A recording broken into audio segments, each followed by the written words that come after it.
That is your vector algebra. वो start करते हैं इसमें, है ना।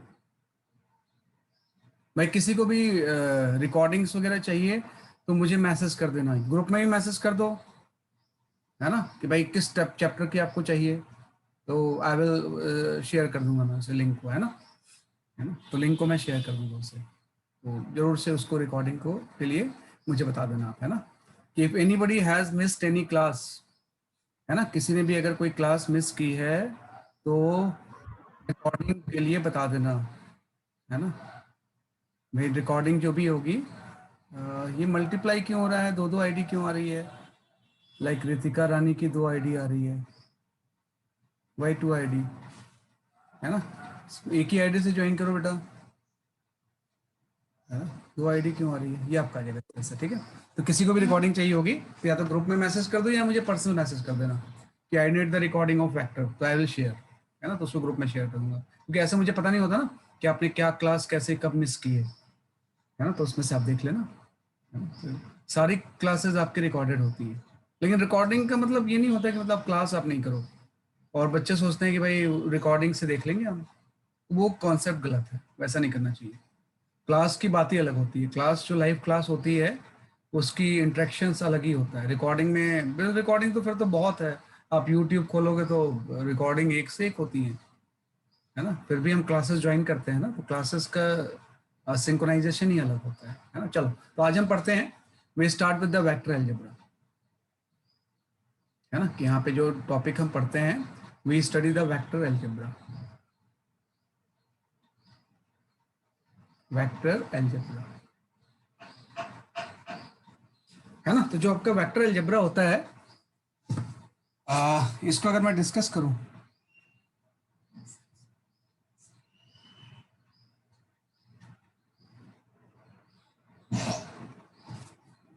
है ना, कि अगर मैं बात करूं वेक्टर अलजेब्रा की, तो आपको वेक्टर अलजेब्रा में दो चीजें हम पढ़ते हैं, वेक्टर एडिशन, कि भाई दो वेक्टर को हम ऐड कैसे करेंगे, सब्ट्रैक्शन, कि दो वेक्टर को हम सब्ट्रैक्ट कैसे करेंगे, एंड मल्टीप्लीकेशन, ये अलग चीज होती है। अब तक जो हम पढ़ते थे ना, स्केलर अलजेब्रा अलग होता है ना, स्केलर अलजेब्रा और वेक्टर अलजेब्रा में there is a lot of difference, मतलब मेन वेक्टर आज ही स्टार्ट हो रहा है, क्योंकि आपने पढ़ा था कि भाई Y electric current is not a vector quantity because it doesn't follow the rules of vector algebra, है ना, इसलिए वो वेक्टर क्वांटिटी नहीं है। तो कोई भी अगर वेक्टर क्वांटिटी है तो वेक्टर अलजेब्रा के रूल्स को फॉलो करेगी, वेक्टर रूल ऑफ एडिशन अलग है, सब्ट्रैक्शन अलग है, मल्टीप्लिकेशन अलग है, रादर देन सिंपल जो अलजेब्रा होता है ना। तो हम यहाँ पे आ जाते हैं वेक्टर अलजेब्रा में, सबसे पहले जो चीज हम पढ़ते हैं, we study the vector addition,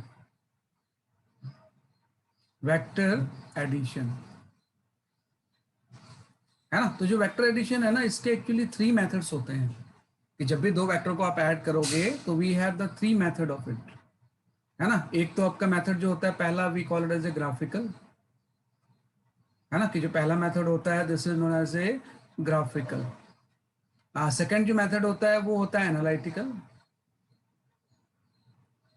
और तीसरा जो मेथड होता है this is known as a basically आपका यूनिट वेक्टर, है ना, यूनिट वेक्टर मेथड आ गया। तो यूनिट वेक्टर हम पढ़ चुके हैं, कल तुम पढ़ तो रहे थे कि भाई ए और बी को सम कैसे कर दोगे आप, तो यूनिट वेक्टर में तो ऐसा कुछ है नहीं, आई के साथ आई ऐड होगा, जे के साथ जे ऐड होगा, के साथ के ऐड हो जाएगा। मेनली अब आपको ग्राफिकल एंड एनालिटिकल मेथड पढ़ना है ना, कि भाई ग्राफिकल एनालिटिकल मेथड क्या है। तो जो ग्राफिकल मेथड है इसी से हम स्टार्ट करते हैं, कि we study about the graphical method. तो जो ग्राफिकल मेथड होता है इसमें सिंपल से वी फॉलो फ्यू रूल्स, है ना, कि भाई ग्राफिकल मेथड में हम यहाँ पे रूल्स कुछ फॉलो करते हैं, वेक्टर एडिशन के एंड वेक्टर सब्ट्रैक्शन के, है ना, दोनों में से एक चीज यूज होती है। अगर आपको एडिशन आता है तो आप उसको सब्ट्रैक्शन भी कर सकते हो। तो ग्राफिकल मेथड में सबसे पहला जो रूल होता है that is the triangle rule of addition, है ना, triangle law of vector addition, है ना, कि सबसे पहला जो रूल होता है ये होता है triangle law of vector addition, कि भाई वेक्टर एडिशन का ट्राइंगल लॉ क्या है बेसिकली आपका, वेक्टर एडिशन। तो जो triangle law of vector addition है इसके अकॉर्डिंग जस्ट आपका ये हो जाएगा कि जब भी हम triangle law of vector addition की बात करेंगे तो हम ये बोलेंगे कि if two non zero vectors, if two non-zero vectors are represented by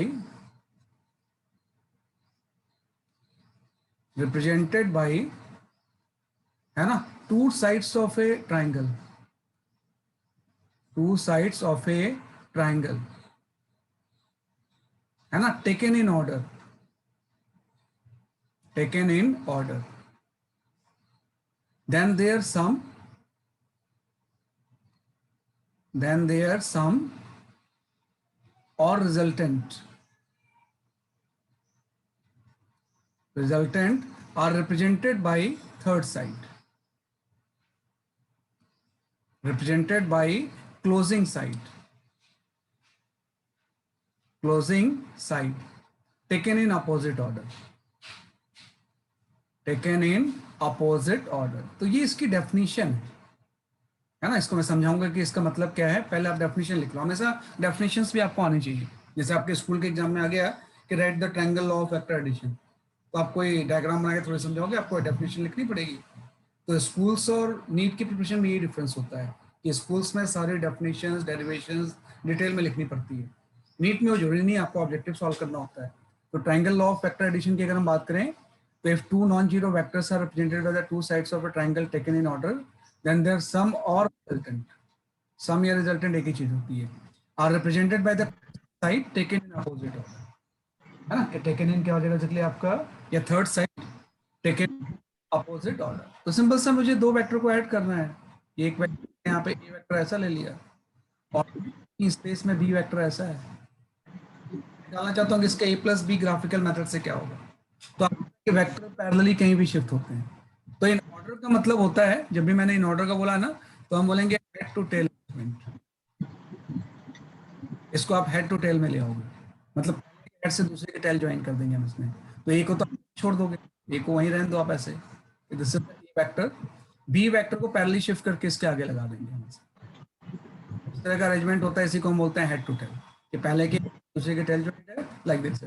तो जब दो वेक्टर दो ट्राइंगल की दो साइड से रिप्रेजेंट करेंगे जो कि ऑर्डर में है, तो इस थर्ड साइड होगा, इन दोनों का वेक्टर सम हो जाएगा, टेकन इन ऑर्डर। तो पहले के टेल को लास्ट के हेड से ज्वाइन कर दोगे आप ऐसे। ये जो वेक्टर है ना, ये कोई सी वेक्टर है। तो अगर ए वेक्टर टेकन इन ऑर्डर है, तो अपोजिट ऑर्डर वाला जो थर्ड साइड होगा सी वेक्टर, इन दोनों का वेक्टर सम होगा। तो सिंपल सा बोलेंगे जो सी वेक्टर होगा, ये सिंपल आपका ए प्लस बी हो जाएगा।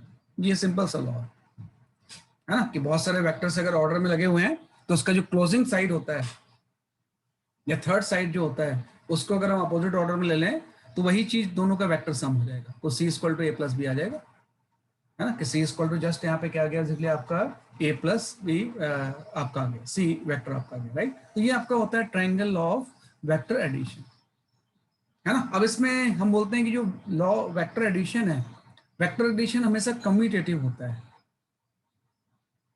ना, कि वेक्टर एडिशन इज कम्यूटेटिव। ये इसकी प्रॉपर्टी होती है कि वेक्टर एडिशन जो होगा, ये आपका कम्यूटेटिव होता है ना। कम्यूटेटिव का मतलब होता है कि ऑर्डर ऑफ एडिशन का कोई मतलब नहीं है, कोई भी ऑर्डर में हम ले सकते हैं, है ना। कि वेक्टर एडिशन इज कम्यूटेटिव का मतलब हो जाएगा कि भाई हम ए प्लस बी लें या बी प्लस लें, क्या फर्क पड़ता है। जैसे इसी केस में अगर मैं आपसे ऐसा बोलता कि पहले मैंने बी को यहाँ बना लिया ऐसे, और ए को शिफ्ट करके इसके आगे लगा दिया ऐसा, उससे फर्क नहीं पड़ता ना। बी आपका ऐसा है, ए को पहले शिफ्ट करके इसके आगे लगा दिया, तो अभी भी सी वेक्टर सेम ही रहेगा, ये इसका रिजल्टेंट होगा। तो हम सी इक्वल टू बोल सकते हैं बेसिकली आपका बी प्लस ए भी बोल सकते हैं। तो मतलब कौन सा पहले है कौन सा बाद है, उससे फर्क नहीं पड़ता है। तो इसी को बोलते हैं कम्यूटेटिव। कम्यूटेटिव का मतलब जो होगा, that is the A vector plus B vector equal to हो जाएगा B vector plus C vector, है ना। कि भाई sorry, B vector plus A vector, कि ऑर्डर ऑफ एडिशन से कोई रिजल्टेंट में चेंज नहीं आता है। तो ये होता है basically law of vector addition, the triangle law of vector addition, है ना। अब एक चीज आ गया कि यहीं पे अगर हम वेक्टर सब्ट्रैक्शन की बात करें, before polygon law, second law भी होता है, लेकिन अगर मैं यहीं पे वेक्टर सब्ट्रैक्शन की बात करूं, तो उसको भी कर सकता हूं। तो लिख लो आप इसे।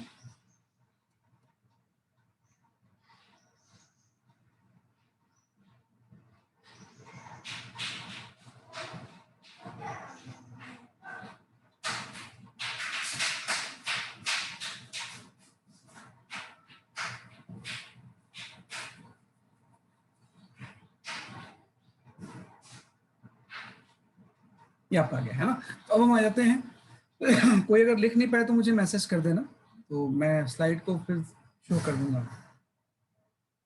है ना। ये सब कुछ रिटर्न में आपके पास होना चाहिए, ये सारी चीजें,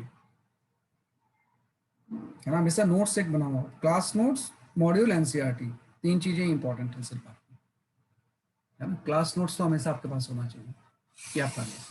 तो अब हम आ जाते हैं वेक्टर का सब्ट्रैक्शन हमें कैसे करें।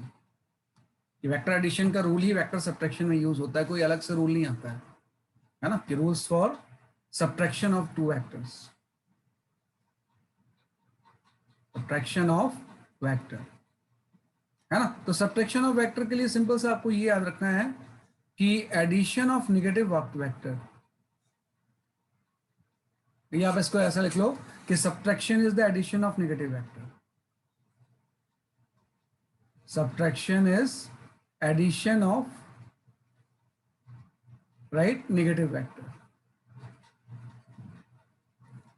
है ना। कि जो नेगेटिव वेक्टर का एडिशन होता है उसी को हम क्या बोलते हैं, इसलिए आपका सब्ट्रैक्शन, कि subtraction is the addition of negative vector, है ना। कि भाई सिंपल सा अगर मुझे ए और से बी को सब्ट्रैक्ट करना है तो मैं नेगेटिव बना के उसको ऐड कर दूंगा, जैसे ए वेक्टर आपका ऐसा है और बी वेक्टर आपका जैसा अभी आपने बनाया वही है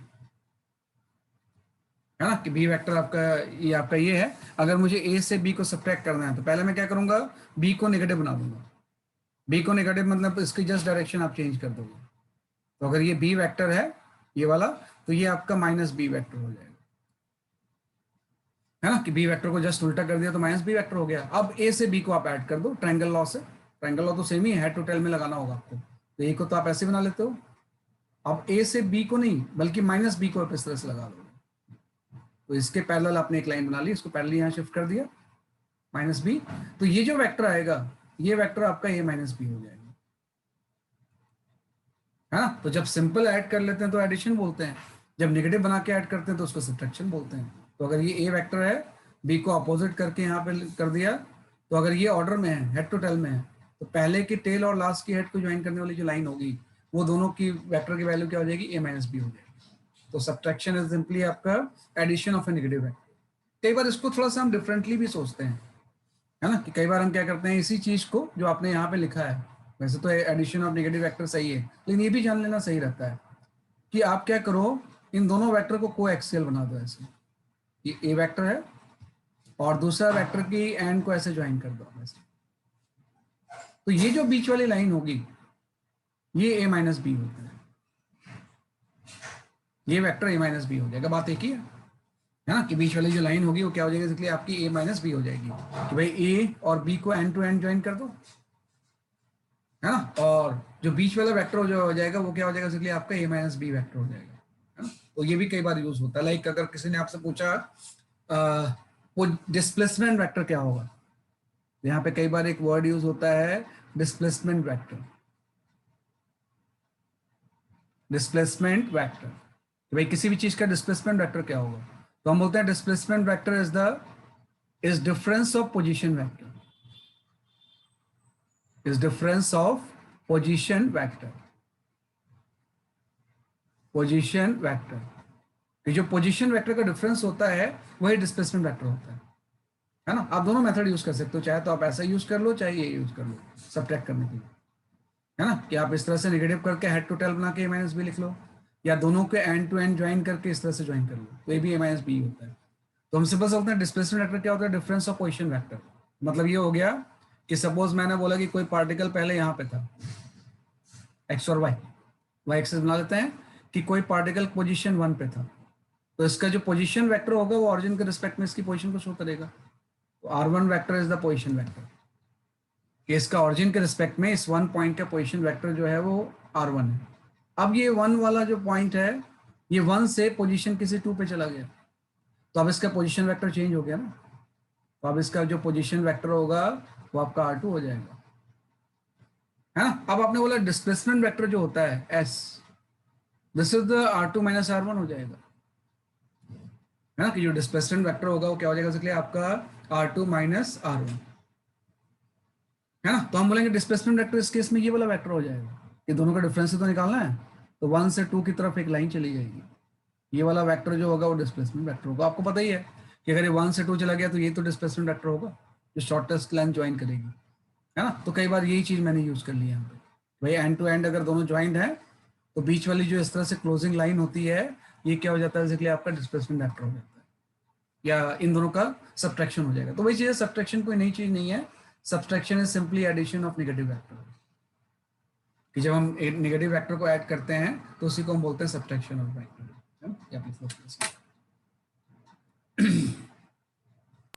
सर सर हाँ बोलो। Sir please explain displacement vector again. Displacement vector बताता हूँ। देखो क्या होता है कि डिस्प्लेसमेंट का मतलब ये होता है कि पार्टिकल जो है 1 से 2 चला गया, है ना। तो जो ये लाइन होगी यही तो डिस्प्लेसमेंट वेक्टर होता है। लेकिन इसको निकालेंगे कैसे, तो हम बोलेंगे भाई ऑरिजिन के रिस्पेक्ट में 1 का पोजीशन वेक्टर r1 है, r1 को हम बोलते हैं position vector of 1, position vector of या इनिशियल पोजीशन वेक्टर, है ना, कि सिंपल सा r1 को हम बोलेंगे initial position vector, initial position vector, कि भाई ऑरिजिन के रिस्पेक्ट में 1 की पोजीशन r1 से शो कर रहे हैं इसमें, ऐसे r2 भी आ जाएगा। तो r2 जो हो जाएगा वो फाइनल पोजीशन वेक्टर हो जाएगा, फाइनल पोजीशन वेक्टर, कि r2 जो हो जाएगा फाइनल पोजीशन वेक्टर हो गया, कि पहले यहाँ था, यहाँ से अब r2 यहाँ पे चला गया। तो जो डिस्प्लेसमेंट होता है वो डिफरेंस ऑफ पोजीशन वेक्टर का होता है, तो डिस्प्लेसमेंट वेक्टर का जो मतलब होगा वो r2 माइनस r1 हो जाएगा। और r2 माइनस r1 हम कैसे निकालते हैं, ये बीच वाली लाइन ही तो r2 माइनस r1 होगी, तो हम शो कर देंगे कि भाई ये जो वेक्टर होगा जो 1 से 2 की तरफ जा रहा है ये डिस्प्लेसमेंट वेक्टर होगा जो कि r2 माइनस r1 के इक्वल होगा। तो ये थोड़ा सा आपको जानना होगा डिस्प्लेसमेंट वेक्टर क्या चीज होती है, कि पोजीशन वेक्टर का डिफरेंस ही डिस्प्लेसमेंट वेक्टर होता है। इस पोजीशन में था, इस पोजीशन से यहाँ चला गया तो डिस्प्लेसमेंट इतना हो गया, तो इसी की हम बात करते हैं।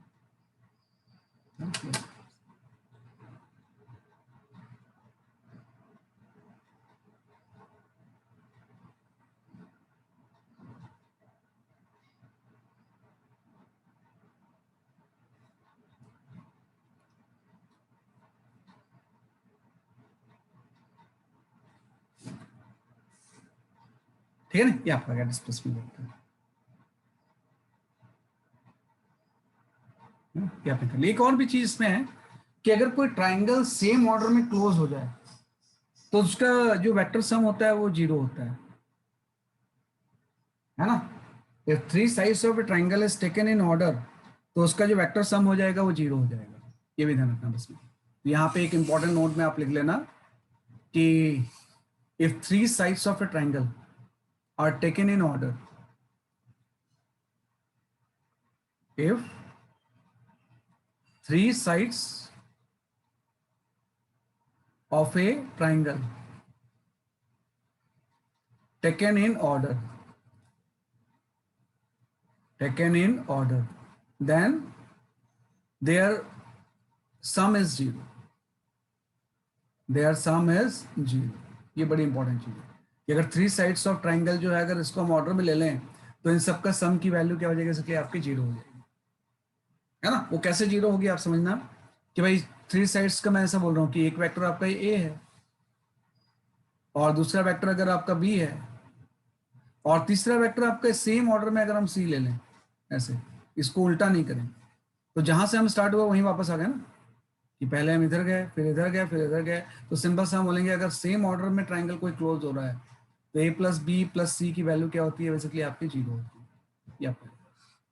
हाँ, if 3 sides of triangle is taken in order then इन तीनों का जो वेक्टर सम होता है उसकी वैल्यू क्या होती है, बेसिकली आपकी 0 होती है ना। यहाँ पे 0 इसलिए नहीं है क्योंकि यहाँ पे एक का ऑर्डर अपने अपोजिट लिया हुआ है, ए है, सॉरी पहले पेज पे आ जाओ, सम की हम बात कर रहे हैं, डिफरेंस तो अलग चीज है कि भाई ए था फिर बी था, ये देखो एरो अपोजिट है। अगर मैं सी को उल्टा करके ऐसे लगा दूं और फिर मैं पूछूं इन तीनों का वेक्टर सम क्या होगा, तो वेक्टर सम की वैल्यू क्या हो जाएगी, इसलिए आपकी 0 होगी। तो कोई भी ट्राइंगल अगर क्लोज हो रहा है और उसमें तीनों साइड का ऑर्डर सेम है तो उसका सम हमेशा 0 होता है। वो तो है ही कि डिस्प्लेसमेंट के टर्म में आप सोचो कि अगर हम यहाँ से यहाँ गए यहाँ से यहाँ गए फिर वापस वहीं आ गए तो डिस्प्लेसमेंट 0 हो जाएगा ना, मतलब तीनों का वेक्टर सम क्या हो जाएगा, 0 हो जाएगा। तो ये बड़ी इंपॉर्टेंट लाइन होती है कि 3 sides of triangle taken in order then their sum is 0। है ना, कई जगह पे ये कॉन्सेप्ट क्या होगा बेसिकली आपका यूज होगा, है ना, तो कई जगह पे ये कॉन्सेप्ट क्या होता है बेसिकली आपका यूज होता है। तो ये होता है triangle law of vector addition, है ना, इसी को हम बोलते हैं triangle law of vector addition.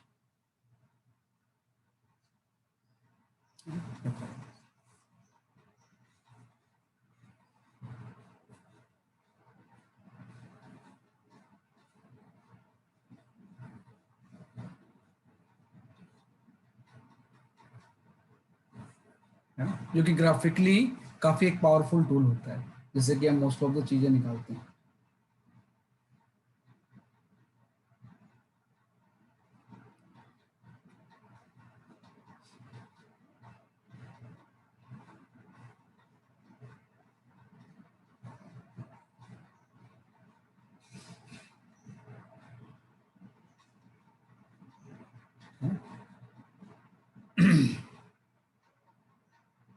यहीं पे आ जाता है, इस ट्राइंगल लॉ के साथ ही आप लिख लो, we talk about the law of sine,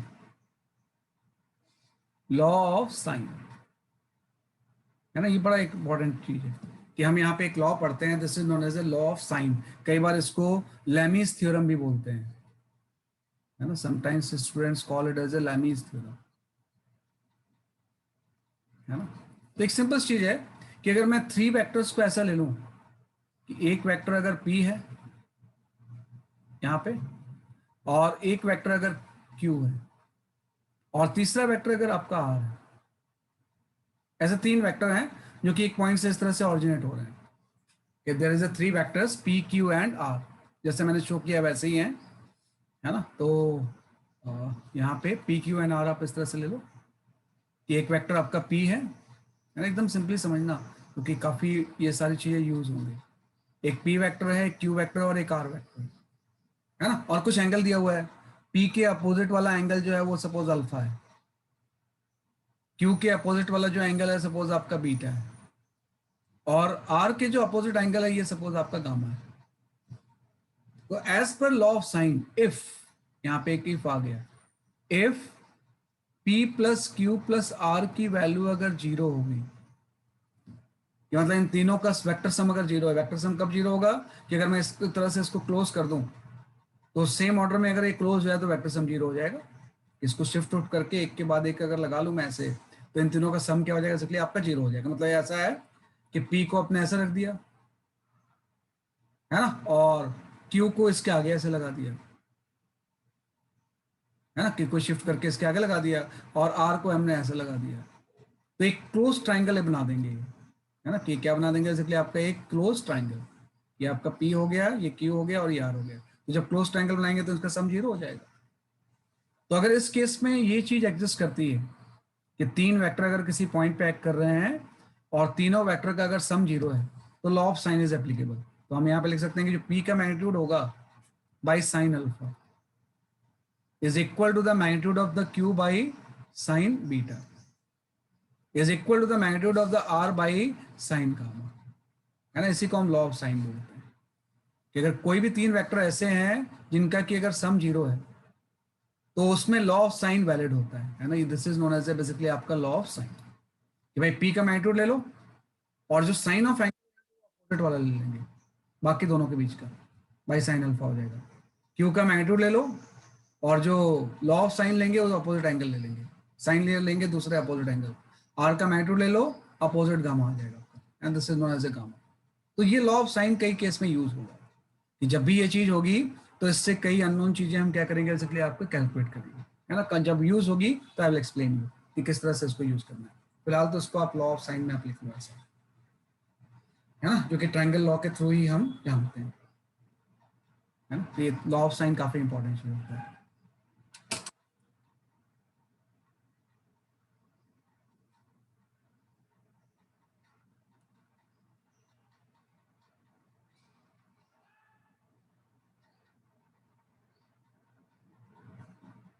है ना, तो ये आपका ट्रायंगल लॉ की कुछ मैंने कॉन्सेप्ट्स आपको बताया कि ट्रायंगल लॉ का बेसिक डेफिनेशन क्या होता है, ये होता है ना, कम्यूटेटिव होता है।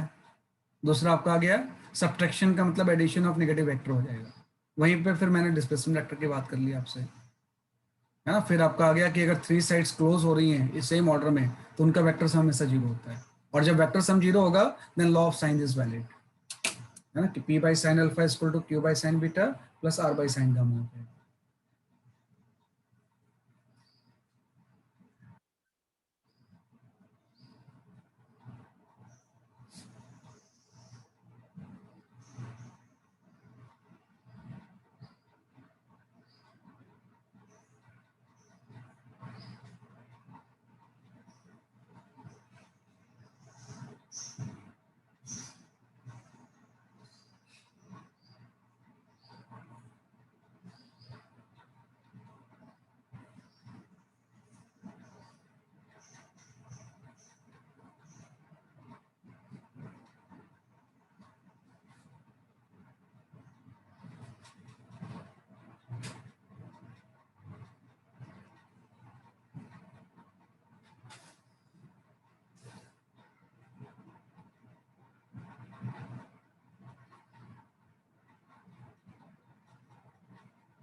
ठीक है, ये हम कर सकते हैं इस तरह से, है ना। तो this is known as the law of sine. तो ये तो हो गया ट्रायंगल लॉ ऑफ एडिशन, जिसमें कि 2 वेक्टर का हम सम निकाल रहे हैं, मतलब 3, है ना, कि इसमें सिर्फ क्या है बेसिकली आपके 3 वेक्टर से इन्वॉल्व है, लेकिन वेक्टर का सम तो 2 से ज्यादा भी हो सकता है ना। तो उसके लिए हम इसी लॉ को एक्सटेंड कर देते हैं and we call it as a polygon law of vector addition, है ना। किसी भी स्टूडेंट ने अगर पहले ज्वाइन नहीं किया था, अगर आज से ही कर रहे हो या कल से कर रहे हो, तो ये सबसे इंपॉर्टेंट चीज आप वेक्टर के आज पढ़ रहे हो, है ना, कि सबसे ज्यादा यूज ही यही चीज होगी, है ना, कि जो हम लॉ वेक्टर एडिशन वगैरह पढ़ रहे हैं। जो नेक्स्ट लॉ हम पढ़ते हैं, we study the polygon law of vector addition, जो कि ट्रायंगल लॉ का ही एक्सटेंशन है। We talk about the polygon law of vector addition, vector addition, कि वेक्टर एडिशन का पॉलीगॉन लॉ क्या होता है ना। तो जो polygon law of vector addition है, इसके अकॉर्डिंग ये है कि 2 से अगर ज्यादा वेक्टर हो, है ना, इसको हम इस तरह से डिफाइन करेंगे, if A number of vector, if a number of vector are represented by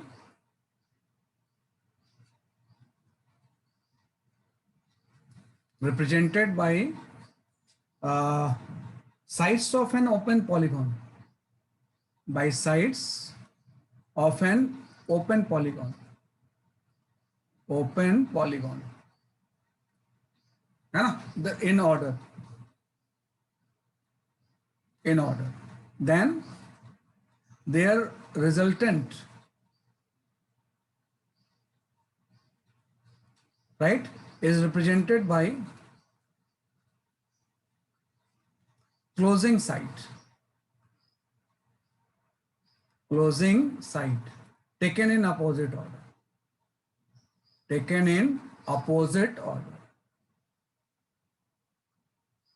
है ना। ये आपका स्टेटमेंट हो गया। If number of vector are represented by the sides of an open polygon taken in order, then they're represented by the closing side taken in opposite order. मतलब अगर मैं 3 vector ले लूं ऐसे, मैं बोलूं कि भाई एक वेक्टर आपका ए ऐसा है ना, इसके सामने एक वेक्टर आपका बी ऐसा लग गया, तीसरा वेक्टर आपका सी ऐसा लग गया, है ना। तो ऑब्वियस बात है कि ये एक पॉलीगॉन बन गया, 3 साइड्स हो गए इसके, 4, 5, 6 साइड कुछ भी हो सकते हैं। तो अब इन दोनों का अगर मुझे रिजल्टेंट निकालना है ना, केस का अगर मुझे रिजल्टेंट निकालना है, तो ओपन पॉलीगॉन में अगर रिप्रेजेंट कर रहे हैं, तो जो क्लोजिंग साइड होगी इसकी, इन सब का वेक्टर सम हो जाएगा। तो सिंपल सा हम बोलेंगे इस केस में जो डी वेक्टर होगा, डी वेक्टर की वैल्यू हो जाएगी ए प्लस बी प्लस सी, कि अगर बाकी साइड्स किसी भी ओपन पॉलीगॉन की वेक्टर को रिप्रेजेंट कर रही हैं, तो उसका जो क्लोजिंग साइड होगा अपोजिट डायरेक्शन में, इन सब का वेक्टर सम हो जाएगा। तो सिंपल सा ये लॉ है कि भाई डी इक्वल टू क्या हो जाएगा, ए प्लस बी प्लस सी। और हम यहाँ पे वर्ड यूज करते हैं कि जैसे वेक्टर एडिशन कम्यूटेटिव है, vector addition is also associative. Vector addition is also associative, है ना. एसोसिएटिव भी होता है ना. एसोसिएटिव का मतलब हो जाएगा कि आप किसी भी दो को ग्रुप बना सकते हैं. जैसे मैं इस केस में दोबारा मैं अगर प्लॉट कर दूं, यहाँ पे नहीं बनाता हूँ, कि जैसे आपने बोला ए है वेक्टर, ये आपका कोई बी वेक्टर है, और ये आपका सी वेक्टर है. आपने बोला इसका जो रिजल्टेंट होगा वो डी वेक्टर अपोजिट हो जाएगा ऐसे, है ना. इसमें मैं ऐसा भी तो सोच सकता था कि मैं आपसे ऐसे बोलता कि ए और बी का सम क्या होगा, ये वाली लाइन हो जाएगी. ये वाला चीज जो होगा वो ए प्लस बी होगा ना. ए है बी है, ये ए प्लस बी हो गया, तो ए प्लस बी में सी ऐड करके डी आ जाएगा. तो हम लिखेंगे डी इक्वल टू जो हो जाएगा ए प्लस बी को पहले ही आप ऐड कर दो और उससे आप सी को ऐड कर दो. मतलब ए और बी को एक साथ आपने एसोसिएट कर लिया, है ना. अब इसमें क्या फर्क पड़ता है अगर हम बी और सी को कर लेते, जैसे बी वेक्टर और ये सी वेक्टर है, तो ये वाला जो वेक्टर होगा, है ना, कि यहाँ पे जो ये वाला वेक्टर होगा इस तरह से आपका, है ना, बीच से जो जा रहा होगा ऐसे, है ना, कि जो बीच से आपका इस तरह से वेक्टर जा रहा होगा ये, है ना, कि अगर बी है और ये सी है तो ये आपका बी प्लस सी वेक्टर हो जाएगा, है ना.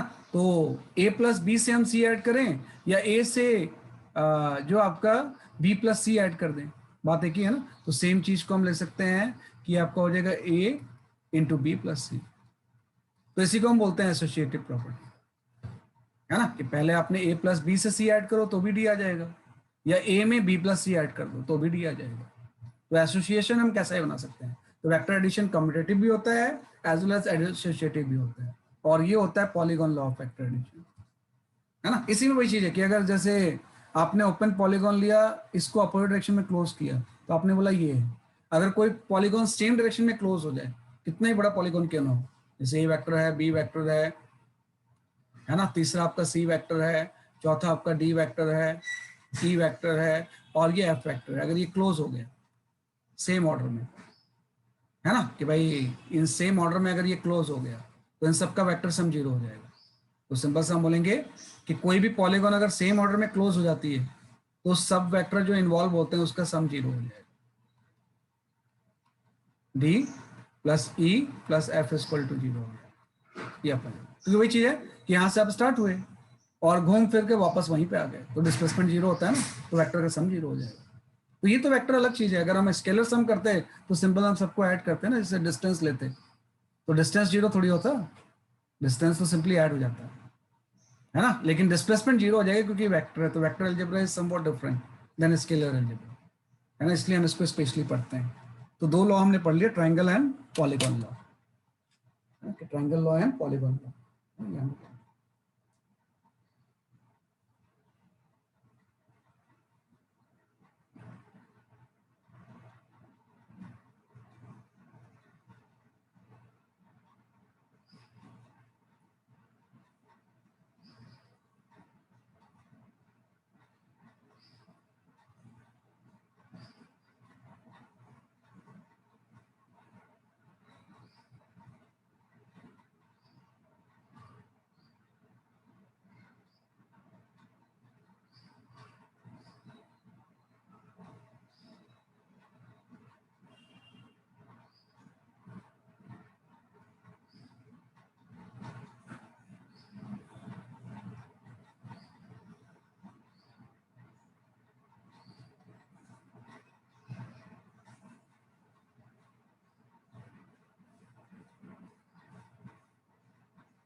ठीक है, ये आपका इस तरह से आंसर आ गया. तो सारे वेक्टर का जो सम होगा वो क्या हो जाएगा, बेसिकली आपका जीरो हो जाएगा, है ना. तो ये आपने पॉलीगॉन लॉ पढ़ लिया, ठीक है ना. तो ये हम इस तरह से इसको डिफाइन कर सकते हैं.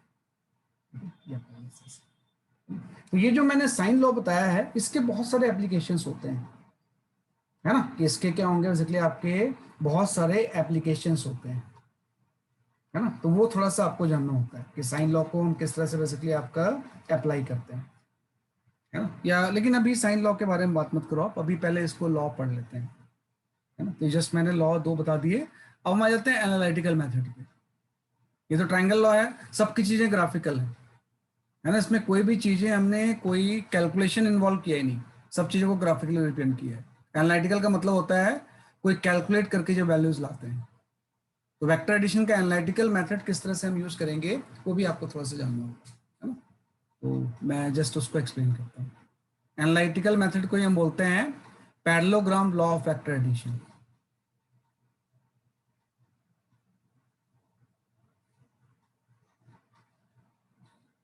है ना। This is simply known as a analytical method पे हम आ जाते हैं।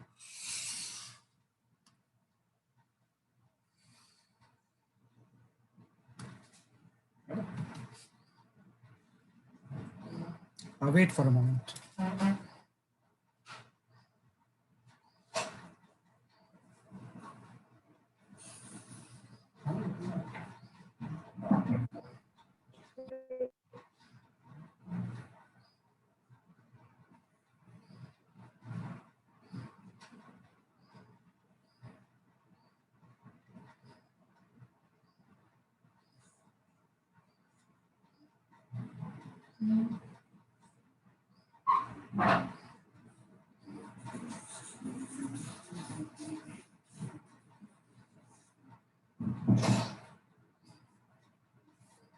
है ना, वेट फॉर अ मोमेंट, है ना।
हाँ, अभी मैं कुछ क्वेश्चन इसमें एक्सप्लेन करता हूँ, उसके थ्रू पहले हम सीख लें, फिर अब आते हैं, है ना। तो I will explain few questions based on this, है ना। फिर हम आगे बढ़ते हैं, पहले उसके क्वेश्चंस कर लें जो अभी तक हमने पढ़ा हुआ है।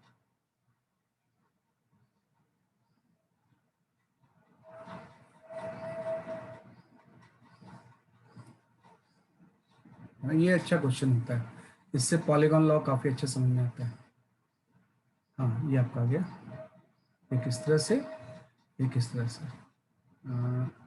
हाँ, you can go for this question.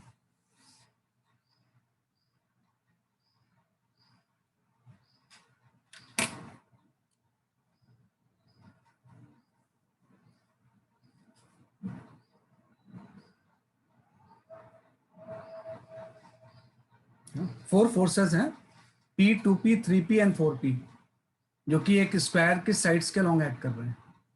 तो इसका रिजल्टेंट फोर्स आपको बताना है। रिजल्टेंट का मतलब वेक्टर सम बनाना होता है ना, कि P, 2P एंड 4P है आपका, है ना? एक आपका P है, दूसरा 2P है, 3P है एंड 4P है। तो क्या इसका आंसर आ रहा है, जरा चेक करो।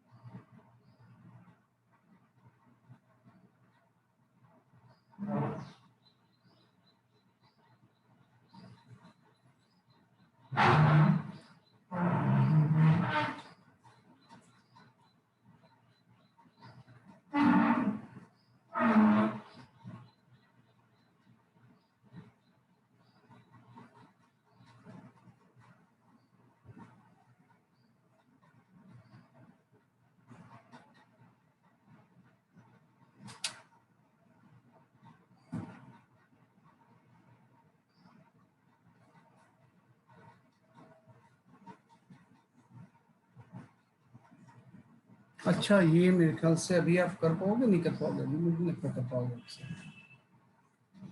हाँ नहीं, अभी मत करो वापस से, है ना, अभी पढ़ा नहीं आपने इसे, है ना। वैसे चेक कर लेते हैं, चेक कर लेते हैं, थोड़ा ध्यान दे दो आप इसमें।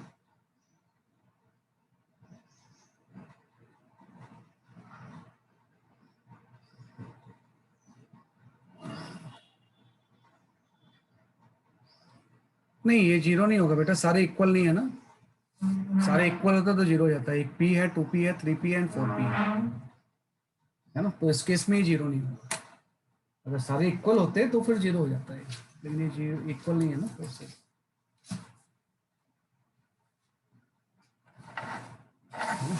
मैं देख लेता हूँ एक बार आप ट्राई करो, कहीं हो सकता है आपने अभी नहीं पढ़ा होगा ना, तो आपसे फिर होगा नहीं अभी, हो सकता है इसमें एनालिटिकल मेथड यूज होता है।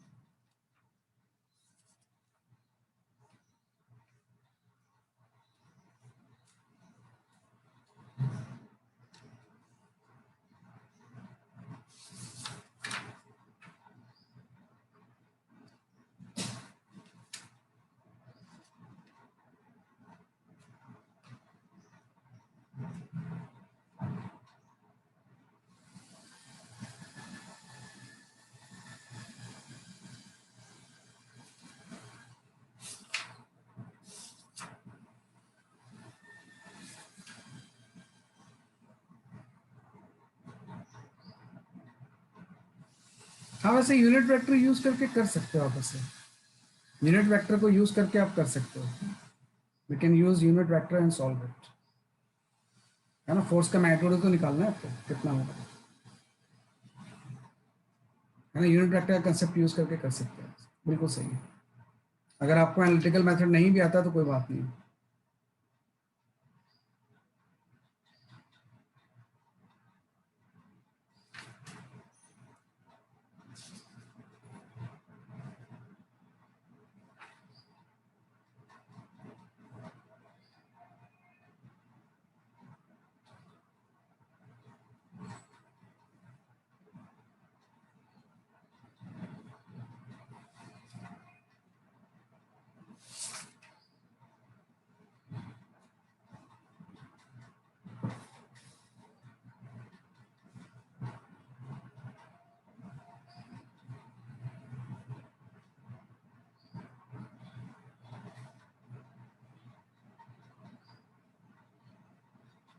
ठीक है, चलो आई विल एक्सप्लेन दिस, है ना, कि भाई इसको जैसे हम सॉल्व करेंगे ना, मैं बता देता हूँ, है ना, कि वैसे देखो इसमें क्या था, किसी का आंसर आ गया है। हाँ, काफी हद तक सही आपका आंसर है ना, थोड़ा सा, हाँ सही है आपका आंसर, बिल्कुल सही आंसर बताया मैंने, है ना, बिल्कुल सही आंसर आपका है, बिल्कुल सही आंसर है। खुशी कुमारी एंड हिना परवीन एंड ऋतिका, आप सबके आंसर सही है, बिल्कुल सही है ना। केस का रिजल्टेंट हम इजिली निकाल सकते हैं कि भाई 4 वेक्टर है ना, आप स्क्वायर बना दो ऐसे कि कोई स्क्वायर है ABCD, अब चारों वेक्टर इक्वल नहीं है, अगर इक्वल होते तो क्लोज पॉलीगॉन बना देते तो जीरो हो जाता, नहीं चारों इक्वल नहीं है ना, डायरेक्शन सिर्फ है ऐसी, A B C and D, आप समझ गए। तो ए के अलोंग आपका जो वेक्टर है वो ए बी के अलोंग आप पी ले लो, तो जो बी सी के अलोंग वेक्टर होगा वो टू पी हो जाएगा, इसकी लेंथ थोड़ी सी बढ़ जाएगी इससे। फिर जो सी डी के अलोंग वेक्टर होगा वो आपका थ्री पी हो जाएगा, है ना। और डी ए के अलोंग जो वेक्टर होगा वो आपका जो होगा वो फोर पी हो जाएगा। ये कभी भी एक क्लोज पॉलीगॉन तो बना ही नहीं पाएंगे ना, क्योंकि सबकी लेंथ अलग अलग है। अगर लेंथ सेम होती तो स्क्वायर क्लोज हो जाता, तो वेक्टर सम जीरो हो जाता। तो ये बोल रहे हैं कि इसका वेक्टर सम अब क्या होगा। तो सब में से अगर मैं पी अलग कर लूँ, एक सिंपल सा मैं कॉन्सेप्ट यूज करता हूँ, तो सबका मैं अगर पी पी ले लूँ ऐसे, एक पी ए ले लिया, इस टू पी का एक पी यहाँ पे ले लिया मैंने ऐसे, और एक थ्री पी का पी यहाँ पे ले लिया मैंने, और इस फोर पी का एक पी यहाँ पे ले लिया, तो ये तो क्लोज बना लेगा ना। तो इस पी पी वाले का सम तो जीरो हो जाएगा। तो अब क्या बच गया आपके पास, ये वाला तो बचा ही नहीं, क्योंकि ये तो यूज कर लिया, उसका तो सम जीरो हो गया। अब आपके पास एक पी यहाँ बच गया, है ना। क्या फिर से अगर मैं इस स्क्वायर को बनाऊं एबीसीडी को, तो एक पी यहाँ पे बच गया आपका ऐसे, है ना। ये मैंने जानबूझ के यूज कर लिया है ताकि आपको शो करूं कि सेम मैग्नीट्यूड अगर क्लोज हो जाता तो वो जीरो हो जाता। तो ये पी तो यूज हो गया, इस टू पी का एक पी यहाँ पे कैंसिल हो गया, तो पी बच गया यहाँ पे, है ना। इस थ्री पी का एक पी यूज हो गया तो यहाँ पे टू पी बच गया, है ना। कि यहाँ पे क्या बच गया, बेसिकली आपका टू पी बच गया। और इस फोर पी का पी हो गया तो यहाँ पे थ्री पी बच गया आपका ऐसे। अब इन तीनों का मुझे रिजल्टेंट निकालना है, तो मैं यूनिट वेक्टर यूज कर लेता हूँ, क्योंकि बाकी लॉ तो आपको नहीं पता है। तो अब इस वेक्टर का रिजल्टेंट मैं निकालूंगा, तो मैं ऐसा लिख लूंगा, जो रिजल्टेंट वेक्टर होगा वो आपको हो जाएगा P J cap, hope you understand, वो एक्सिस के लॉन्ग है। ये टू पी जो है माइनस आई कैप के लॉन्ग है, minus two P I cap हो गया।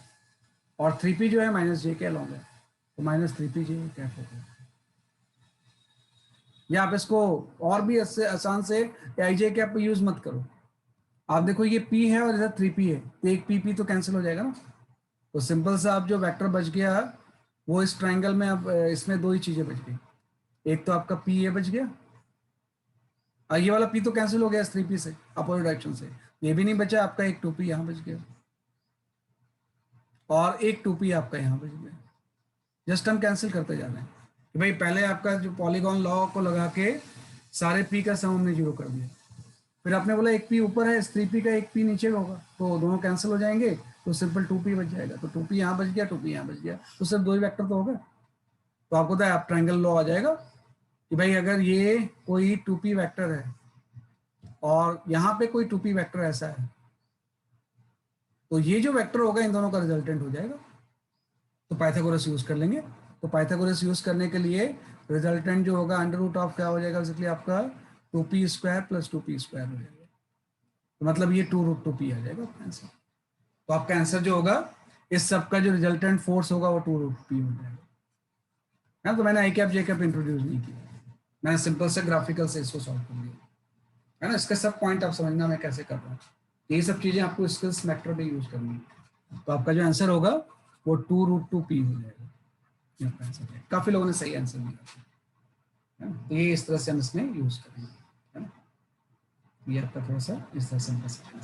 ऐसे भी कर सकते थे कि भाई ये पी और थ्री पी है तो टू पी बच गया, यहाँ पे four P and two P है तो एक टू पी बच गया नीचे, और टू पी का रिजल्टेंट तो ट्रायंगल लॉ से हम निकाल सकते हैं ना।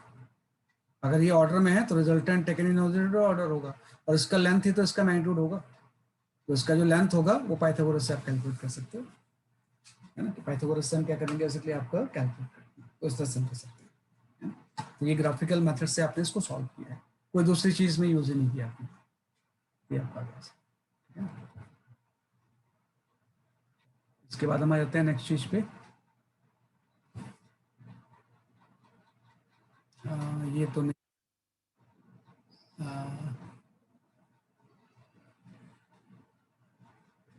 ये सब कर लेंगे हम। You can go for this question, है ना। इसको जरा सा मैं डेमोन्स्ट्रेट करूंगा कि भाई टेंशन क्या होगा ना, जैसे आप इसको वेट को हैंग करोगे तो यहाँ तो 3 न्यूटन लग रहा है, इस फर्स्ट स्ट्रिंग में टेंशन को इस डायरेक्शन में T1 लग जाएगा, और ये जो होगा ये T2 लग जाएगा।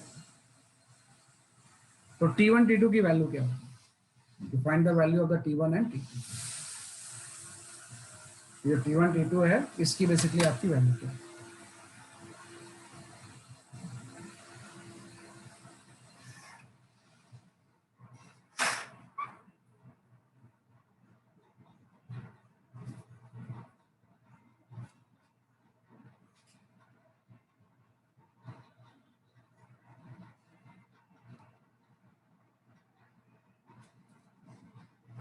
और इक्विलिब्रियम है, इक्विलिब्रियम का मतलब हो जाएगा vector sum of all forces is zero. जब भी हम वर्ड यूज करेंगे ना इक्विलिब्रियम, बाद में आप लॉज ऑफ मोशन में भी ये सब चीजें पढ़ोगे, लेकिन चूंकि साइन लॉ आप पढ़ रहे हो तो मैं बताता हूँ।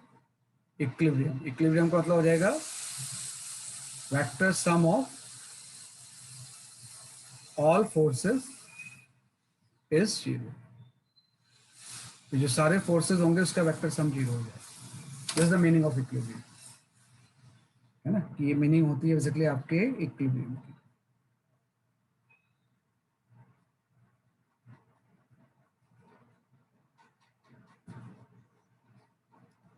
तो थोड़ा ट्राई करो, फिर मैं एक्सप्लेन करता हूँ इसको, ये आपको जानना होगा थोड़ा सा।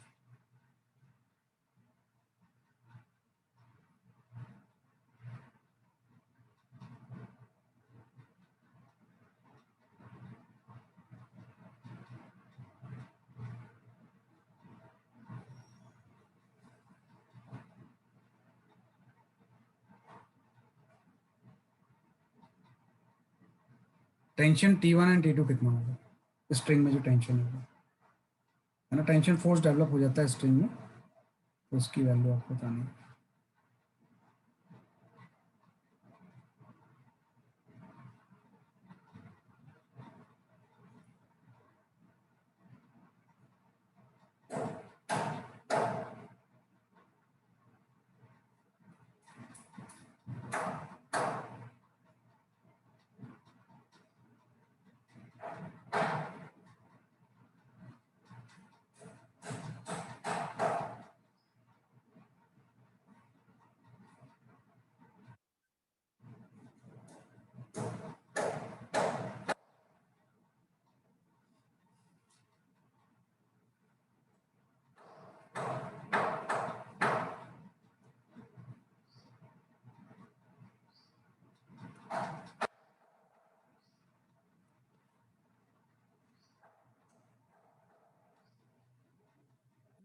नव्या सही है आपका answer, Navya your answer is correct, very good, सही किया आपने, है ना, सही किया आपने।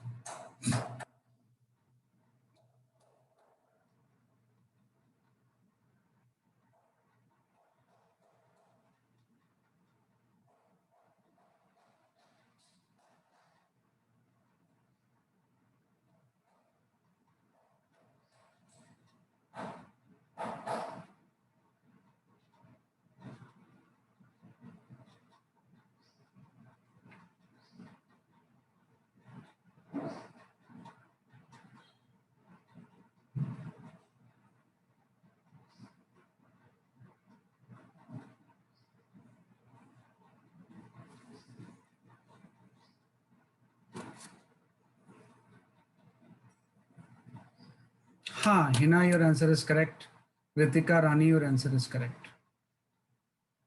ऋतिका रानी थोड़ा सा मिस्टेक आ रहा है आपका, अच्छा 2 थोड़ा सा गड़बड़ है। अंजलि कुमारी सही आपका आंसर, बिल्कुल सही बता रहे हो, बिल्कुल सही किया आपने क्वेश्चन को, है ना, ठीक कर रहे हो आप इसमें क्वेश्चन को, है ना, सही कर रहे हो आप इसमें, है ना, सही आपने आंसर बताया। इस तरह के क्वेश्चन आपको वैसे बाद में ही पढ़ेंगे हमसे, अभी अगर नहीं आ रहा तो कोई बात नहीं, ये तो लॉज ऑफ मोशन का क्वेश्चन था, क्योंकि वेक्टर यूज हो रहा था तो मैंने बता दिया आपको, है ना, कि वेक्टर यूज हो रहा था तो मैंने इसको एक्सप्लेन कर दिया।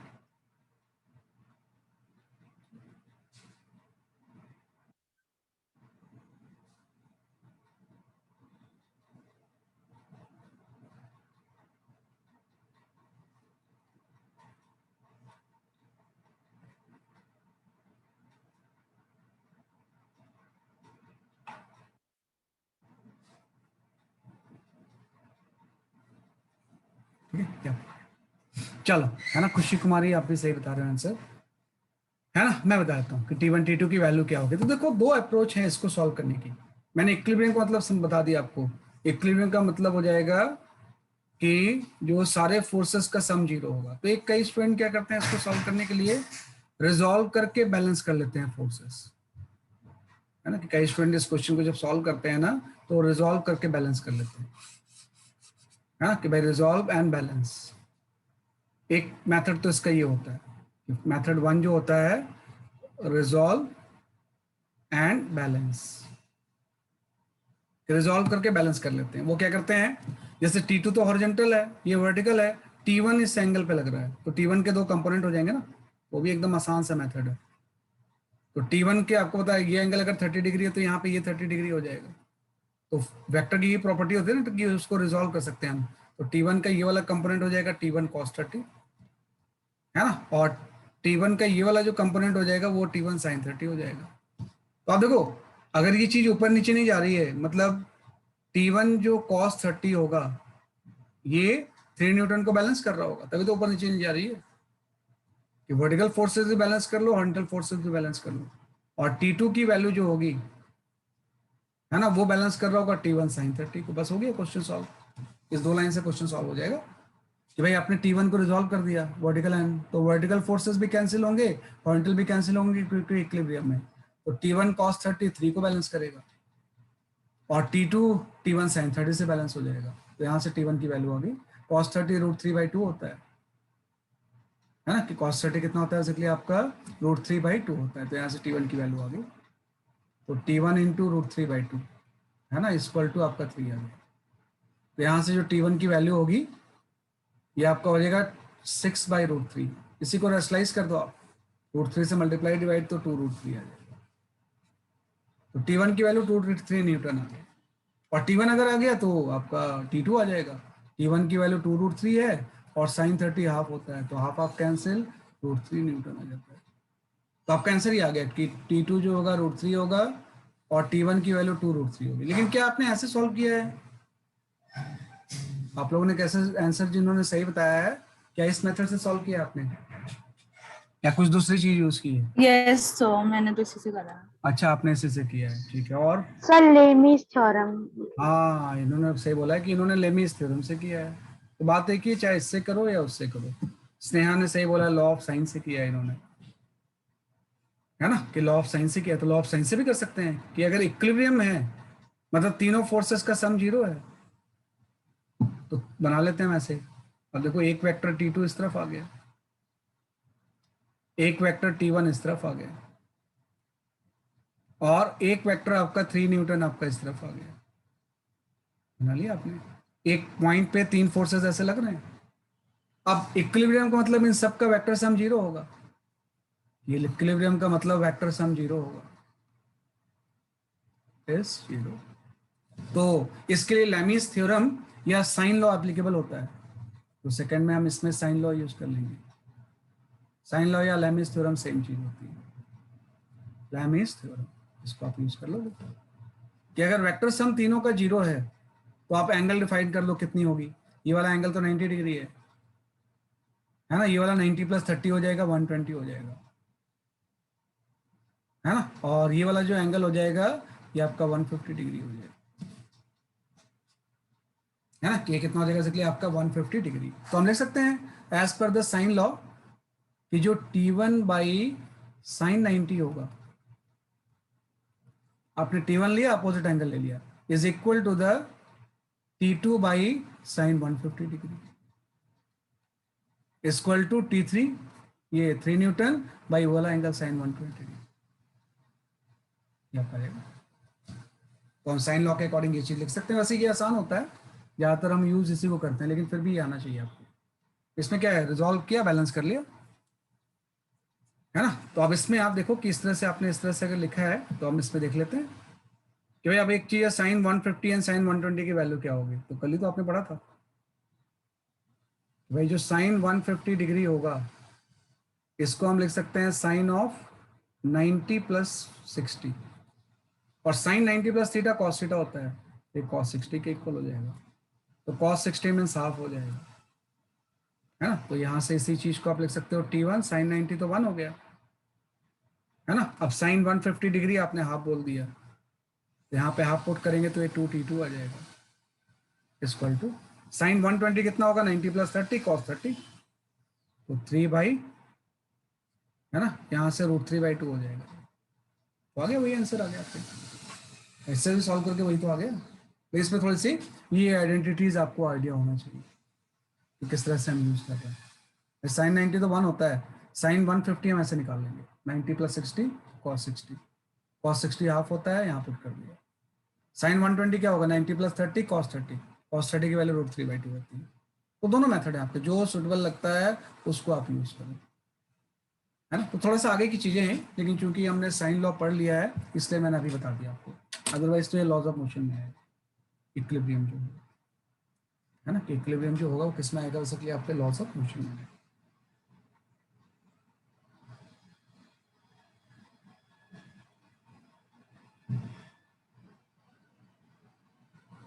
तो जो भी आपको सुटेबल लगता है उस मेथड को यूज कर लेंगे, resolve and balance and sine law या लेमिस थ्योरम यूज कर लेंगे। लेकिन ये तभी होगा जब इक्विलिब्रियम होगा, जब तीनों वेक्टर का वेक्टर सम 0 होगा। ये हम कर सकते हैं। तो एक और क्वेश्चन मैं ऐसे ही देखता हूँ जिसमें साइन लॉ यूज होता है, you can go for this question. एक ऑब्जेक्टिव ले लेते हैं, है ना?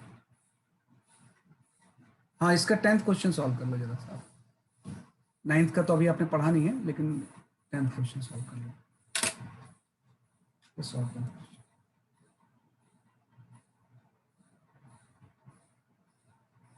पी क्यू आर का रेशियो बताना है sir.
Okay, I check the answer. थोड़ा मुश्किल क्वेश्चन है। अंजलि कुमारी, और answer is correct. Use law of sine या लेमिस थ्योरम, इसको यूज कर लो।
हाँ, खुशी कुमारी और आंसर उसका।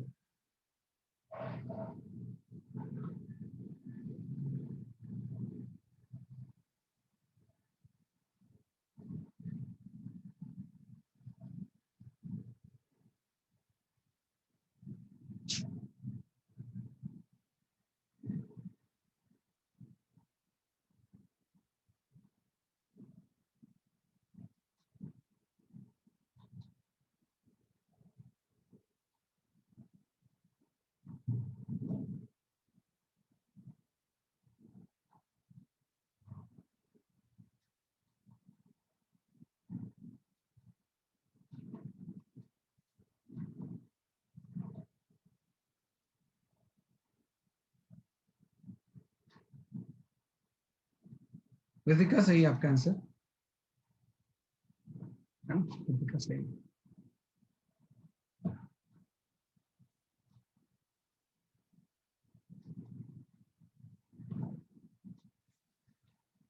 नव्या, थोड़ा सा आंसर को मॉडिफाई करो, आपका आ जाएगा। काफी हद तक सही आंसर आपने निकाला है, लेकिन थोड़ा सा कहीं पे मिस्टेक्स हो रही है।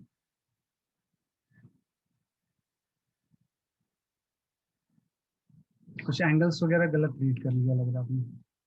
हाँ, आप सही answer, no answer is correct, है ना? सही कर रहे हैं। हाँ, स्नेहा सही आपका, Hina Parveen, your answer is correct, है ना? सही।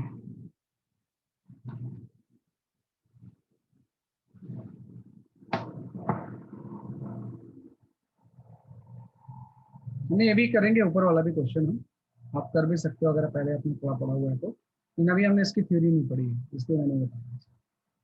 चलो ये आप कर लेते हैं, है ना? इसने बोला पी क्यू आर, इसका डी ऑप्शन सही है।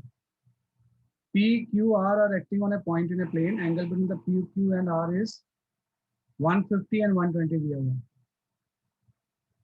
है ना? तो भाई थ्री फोर्सेस हैं, तो ये आपको दिया हुआ। तो एक आपका हो गया पी, पी और क्यू के बीच में एंगल 150 है, तो कहीं भी मैं ले लेता हूँ ऐसे।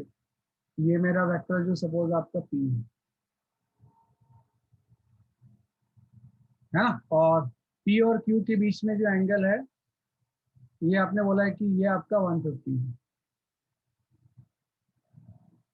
है ना, और क्यू एंड आर के बीच में जो एंगल है, ये आपका 120 है।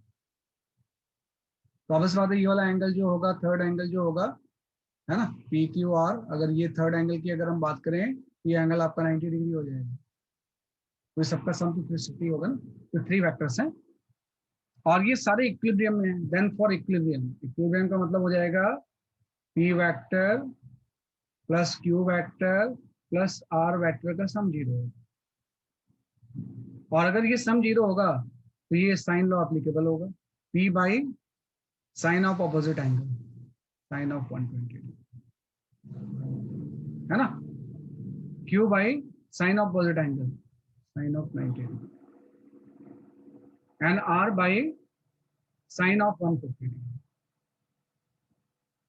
है ना। आर बाई क्या हो जाएगा, इसलिए आपका साइन ऑफ 150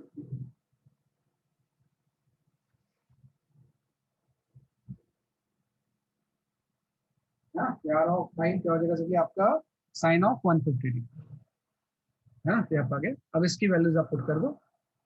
साइन 120 डिग्री की वही होती है जो cos 30 की होती है, ये आपका √3/2 आ गया, equal to Q by sine 91 हो गया, साइन 150 डिग्री cos 60 डिग्री हो जाएगा, ये 2 आ जाएगा। तो इससे आप रेशियो निकालो। तो इससे जब हम रेशियो निकालेंगे ना, तो आपका जो रेशियो आएगा वो आपका ये आ जाएगा,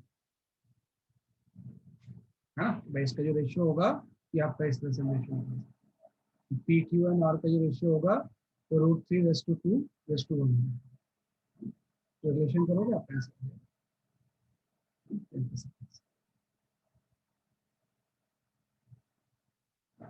सिंपल सी क्या, देखो कि Q is the twice of R है, तो अगर मैं R को 1 ले लूं तो Q ट्वाइस है, तो यहाँ ट्वाइस आ जाएगा, है ना। और जो P है वो √3/2 टाइम्स हो जाएगा, उससे मिलेगा।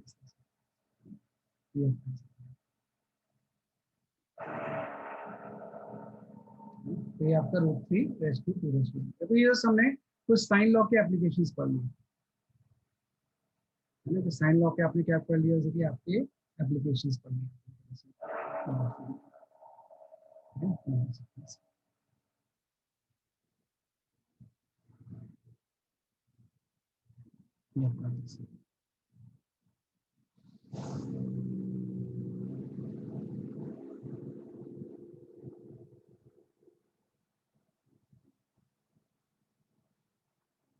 Okay, you can go for this question.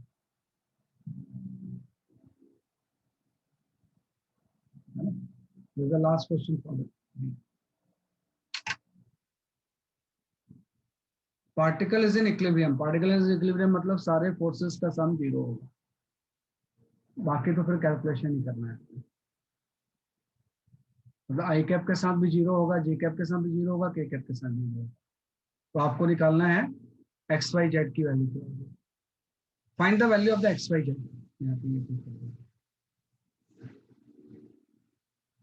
Value of X Y Z.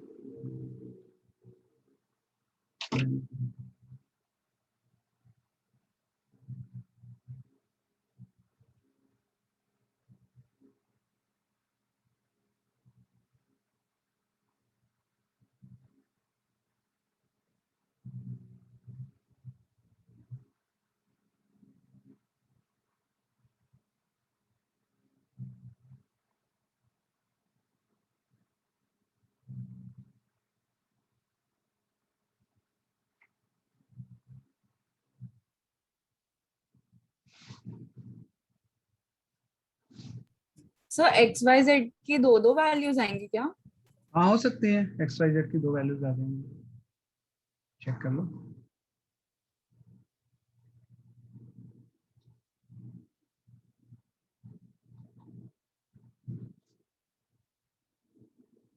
Actually इसका ऑप्शन मिटा हुआ है ना, एक्चुअली ऑप्शन नहीं है इसका। चलो देखते हैं फिर इसे। मैं नेक्स्ट क्लास में इसका कंप्लीट क्वेश्चन देख लूंगा। एक्चुअली क्या है ना कि इसने इक्विलिब्रियम ऐड के कुछ ऑप्शंस होंगे, वो ऑप्शन यहाँ पे इरेज हो गए। तो आप चाहो तो कर लो या अभी मत करो इसे, है ना। डोंट सॉल्व इट, क्या नेसेसरी कॉम्प्लीटेड हो जाएगा। मैं इसका ऑप्शन ला के नेक्स्ट क्लास में फिर करूंगा, है ना। डोंट डू इट राइट, है ना। अभी आपको करने की जरूरत नहीं, ठीक है ना। क्योंकि अननेसेसरी आप परेशान हो गए इसके कैलकुलेशन। मैं इसके ऑप्शन ले लूंगा ना, ऑप्शंस होंगे तो आपके लिए करना आसान होगा। चलो, तो आज जो हमने पढ़ा, we have studied about the एक ही मेथड पढ़ा हमने, ग्राफिकल मेथड। यूनिट वेक्टर तो हम जानते ही हैं, तो we have completed the graphical method. तो नेक्स्ट क्लास में will go for the analytical method, है ना। कि नेक्स्ट क्लास में जो आपका टॉपिक है वेक्टर एडिशन का एनालिटिकल मेथड, वो ज्यादा बड़ा है थोड़ा सा, मेनली वही पढ़ना होता है ज्यादा आपको, एनालिटिकल मेथड। नेक्स्ट क्लास में एनालिटिकल मेथड पढ़ेंगे। तो that's all for today, bye bye. Thank you so. Thank you, sir. Bye bye.